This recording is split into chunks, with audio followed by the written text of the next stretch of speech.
2 hours ago, Mark Carney did something no Canadian Prime Minister has done in a decade. He stood in Beijing next to Xi Jinping and announced a trade deal that redirects billions in Canadian agricultural exports away from American markets toward China. The White House was supposed to explode. Instead, Donald Trump said something nobody anticipated. If you can get a deal with China, you should do that. What just happened? And why is Washington suddenly encouraging the exact move it spent years trying to prevent? The Canada-China Trade Agreement announced January 16, 2026, represents a fundamental shift in North American economic relationships.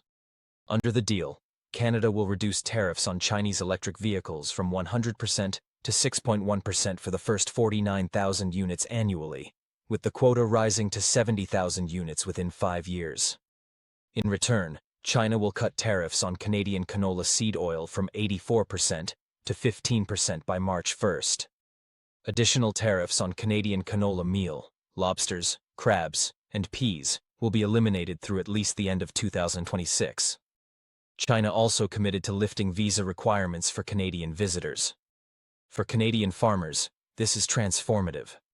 Canola exports to China represent over $7 billion in annual trade. The 84% tariff imposed during previous trade tensions effectively shut Canadian agriculture out of the world's largest market. The new agreement reopens that market overnight. For Canadian consumers, Chinese EV imports promise to lower vehicle costs significantly. For Canadian sovereignty, the deal sends a message: Canada has alternatives to American markets and will use them. Here's what makes this moment so stunning. The deal directly challenges the United States-Mexico-Canada Agreement. CUSMA Section 32.10 specifically addresses engagement with non-market economies and gives the United States leverage to respond if Canada pursues comprehensive trade agreements with nations Washington considers strategic competitors. Trump's first response was entirely predictable. He threatened a 100% tariff on all Canadian exports if Canada makes a deal with China. He posted on Truth Social that if Carney thinks he can make Canada a drop-off port for Chinese goods entering the United States, he is sorely mistaken. But before we break down what happened next, if you find this analysis valuable, hit that subscribe button so you never miss coverage like this. Then something completely unexpected occurred. During a White House press availability, Trump was asked about the Canada-China deal. His response? If you can get a deal with China, just do it. No threats. No anger. Just casual encouragement for exactly the kind of economic partnership his administration spent years trying to prevent. Reporters were stunned. Trade advisors looked confused. And in Ottawa, Carney's team realized they had just received the strangest green light in modern diplomatic history. What explains Trump's response? 3 possibilities. First, Trump may believe the deal reduces Chinese pressure on America while keeping Canada economically viable. Second, Trump may be signaling CUSMA is effectively dead. Third, Trump may be improvising without understanding the strategic implications. The likely explanation combines all 3. Trump has called CUSMA transitional, irrelevant, and offering no advantage to America. His administration has imposed tariffs on Canadian steel, aluminum, autos, lumber, and energy. The relationship Trump inherited was built on deep integration. The relationship Trump is building treats Canada as just another trading partner subject to transactional demands. In that context, Carney's China deal makes strategic sense. If CUSMA is dying anyway, Canada needs alternative markets now, not after the agreement formally expires. If American tariffs are permanent regardless of Canadian compliance, Canada needs buyers who won't weaponize access. If Trump views trade relationships as zero-sum competitions, Canada needs partners who view trade as mutual benefit. China, for all its problems, offers market access that is increasingly more predictable than anything Washington provides.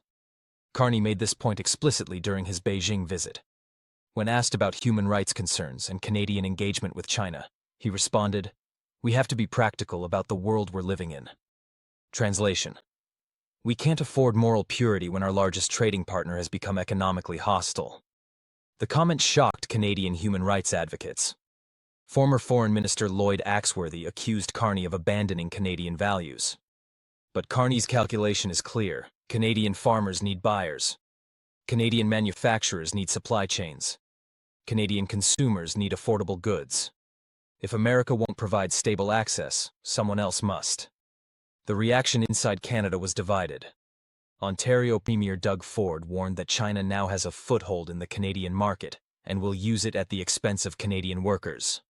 He described Chinese EVs as subsidized spy cars. Ford's response reflects genuine concern about Chinese overcapacity and potential security vulnerabilities. It also reflects political positioning. Ontario's economy is deeply integrated with American automotive manufacturing. If Trump escalates auto tariffs in response, Ontario suffers most. Other provinces took different positions. Manitoba Premier Wab Kinew called it progress, but a mixed bag. Saskatchewan Premier Scott Moe, whose province produces most Canadian canola, welcomed the tariff reductions enthusiastically. Western Canada benefits from agricultural diversification. Ontario fears manufacturing losses. American business response was muted. Unlike the bridge dispute where chambers of commerce pressured Trump, the China deal generated little opposition. The reason? It doesn't directly threaten American interests. Chinese EVs entering Canada don't displace American production.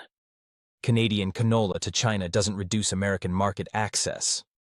The deal is economically neutral to American interests. But it's strategically significant.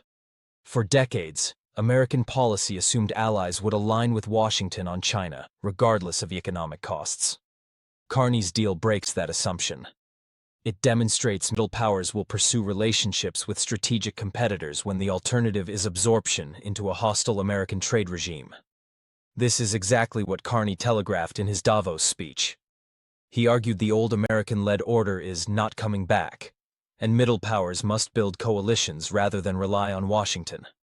Trump attacked Carney personally, saying Canada lives because of the United States. Carney responded by announcing the China deal. The message? Canada will not subordinate its economic interests to American demands for loyalty. Beijing understood the opportunity. Chinese state media portrayed the deal as evidence American allies are abandoning Washington's confrontational approach. Xi Jinping personally welcomed Carney and described Canada-China relations as conducive to world peace, stability, development, and prosperity. By framing the relationship as contributing to global stability, Xi positioned China as the responsible partner. The timing matters enormously. Carney negotiated the China deal while simultaneously pursuing agreements with India, Australia, Japan, and ASEAN nations. The strategy is deliberate. Demonstrate that Canada has multiple alternatives to American market dependence, then use that leverage in CUSMA renegotiations. If Trump believes Canada has nowhere else to go, he will demand maximum concessions. If Trump sees Canada building alternative partnerships, he faces a choice. Offer Canada a reasonable deal, or watch Canada integrate further into non-American supply chains. The CUSMA review scheduled for July 2026 will test this strategy. Trump has called the agreement irrelevant and suggested it may have served its purpose. His administration wants Canada to open dairy markets, accept asymmetric tariffs, and curtail trade with competitors. Carney appointed Janice Charette, who helped negotiate the original CUSMA, as chief trade negotiator. But Carney has made clear, Canada will not negotiate from weakness. The 12 trade agreements across 4 continents provide the leverage needed. If CUSMA collapses, Canada survives. Not comfortably. Not without pain. But Canada survives because alternative markets exist. That's the calculation. Prepare for the worst, negotiate for the best, never depend entirely on American goodwill. 2 hours ago, Mark Carney stood in Beijing and announced a deal that should have triggered an American trade war. Instead, it triggered a shrug. That response reveals where US-Canada relations are heading. Trump no longer views Canada as an integrated partner requiring careful management. He views Canada as an independent actor making its own choices. And Trump is increasingly indifferent to which category those choices fall into. For Canada, this creates danger and opportunity. The danger: without American commitment, Canada faces economic volatility. The opportunity: if America no longer demands alignment, Canada can build relationships without seeking permission. The China deal is the first test of that theory. Trump's response suggests it might work. The question is whether other middle powers follow. If Germany, South Korea, Australia, and Japan see Canada successfully balancing American security partnerships with Chinese economic engagement, they may pursue similar strategies. That would fundamentally reshape global trade away from American-centric hubs toward multipolar networks. Mark Carney didn't just sign a trade agreement. He demonstrated the old rules are dead and new ones are emerging. Whether those new rules serve Canadian interests better remains to be seen. But one thing is certain: Canada is no longer waiting for American permission to pursue its economic future.